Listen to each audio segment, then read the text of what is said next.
ladies, I'm going to go over what you need to have when you're preparing for a delivery, anybody that's going to be catching a baby. So to start with what's on the wall, we have the suction canister with suction tubing. You want to turn it on and make sure that it works. Second, we now have blenders on every wall in our labor rooms. We want an anesthesia bag, which is the flow inflating bag, with a neonate or the infant mask, the yellow mask that is for term babies. So that will be in the bag and that will be ready to go, hanging on the high flow meter. There is a low flow meter on the right side, but we do not want to use that one. So, and we have red tape on that just as a reminder. There are two different flow meters, a high and a low. So make sure you're always hooked up to the high flow meter. Low. High flow meter. High. Yeah. You always want to be on the high flow meter. And the only reason you'd use a low flow meter is if you are doing nasal cannula. And we won't be doing that out in the mom's room. All right, next we're going to go to the warmer.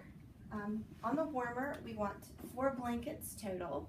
Actually 5, because you're going to have 1 covering the mattress. And then 2 folded up top, and then 2 over.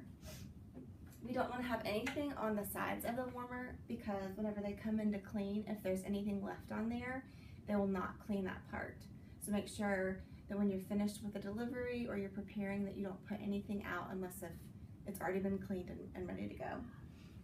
Next, once you have the 4 blankets, we're going to go into the drawer of the warmer. The top part drawer, we have 2 cord clamps, 2 pulse ox probes, and 2 delivery bags. And we've tried to keep everything by 2 so it's easy to remember and easy to check when you open the drawer. Next, we have the suction.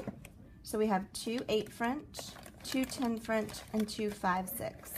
So 2 5/6, 2 8s, 2 10s, 2 bulb syringes.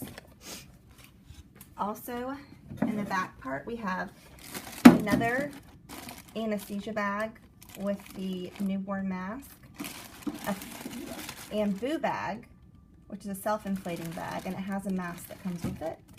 And then we have 2 neonatal masks, which are our preemie masks. And those are all in the bottom of the drawer. What if you need a pulse ox? If you need a pulse ox, if you need the box that hooks up to the probe, we're going to keep those a couple on labor and probably a couple in the nursery.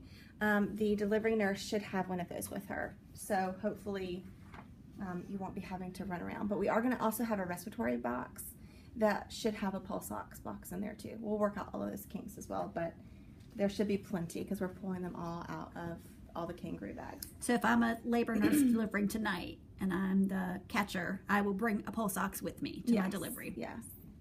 And then last, on the top of the drawer, you should find this checklist. And as long as this is there, you should be able to rely that everything is within the drawers. But it never hurts to double check.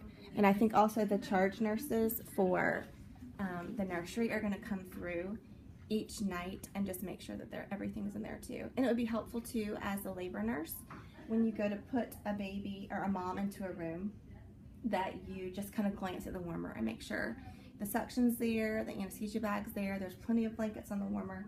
So I think that'll be helpful to everybody if you guys glance at that too. What about the warmer on postpartum? There's a separate list of what's going to be in the warmer on postpartum.